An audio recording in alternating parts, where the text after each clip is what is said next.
Welcome back. The success of the African Continental Free Trade Area is dependent on the efficient movement of goods. And with more than 80% of the continent's trade passing through ports, investment in port infrastructure is a priority. Private and public investment in Africa's ports between 2005 and 2019 totaled more than $50 billion, and construction on a major deep-sea port in Lekki, Nigeria is underway. Now, over the past decade, Tanger Med in Morocco has grown to become the biggest in the Mediterranean and in Africa by capacity, handling 6 million containers in 2020.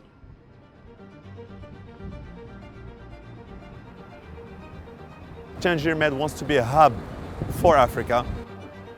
40% of all the containers you see behind, 40% of them, either they go to Africa or they come from Africa.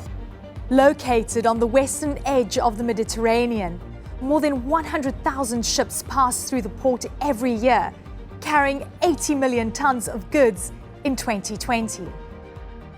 The Tanger Med port is an interesting story on the African continent. I think on the one hand, you need to look at the level of investment the government of Morocco itself has made in developing the port, whether it's through its capacity to handle shipping traffic and merchandise trade.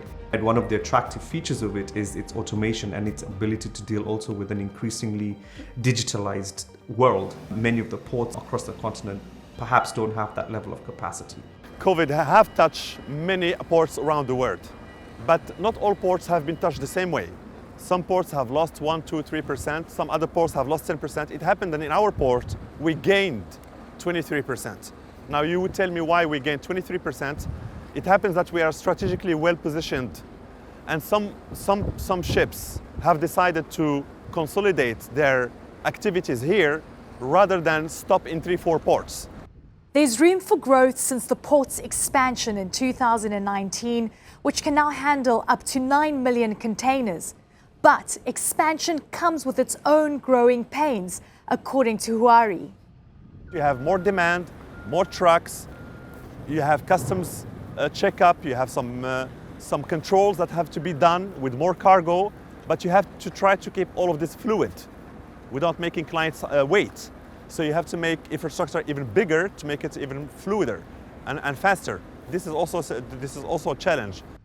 Since the port's inception in 2007, many multinationals have been encouraged to set up manufacturing plants in Tanger's industrial-free zone, which has boosted exports, particularly in the automotive sector. We have managed to attract over 1,000 companies who are recruiting and manufacturing goods going to Africa and the rest of the world, and they have employed over 90,000 people only in the Tanger Med zones. The fact that it's within this industrial free zone that makes it a very attractive destination for private businesses, whether it's in manufacturing, whether it's industrial trade, and so on. And so it does make it, as a package, a very attractive piece of investment for both government and for private sector. International sports retailer Decathlon uses Tanger Med as their continental base for shipments around Africa and beyond. I am Oussama Al-Khazazni, head of the transport department at Decathlon Morocco. This warehouse is 40,000 square meters, where we do deliver around 40 million pieces. And some example of the countries that we deliver from here are Algeria, Tunisia, South Africa, Kenya, and many others.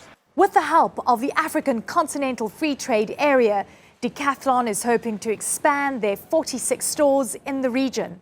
This agreement will not only help Decathlon to expand its retail activity, but also to help us increase the local production in Africa. As today we are having our products produced in 6 countries for the moment, but with this agreement we will increase this number a lot.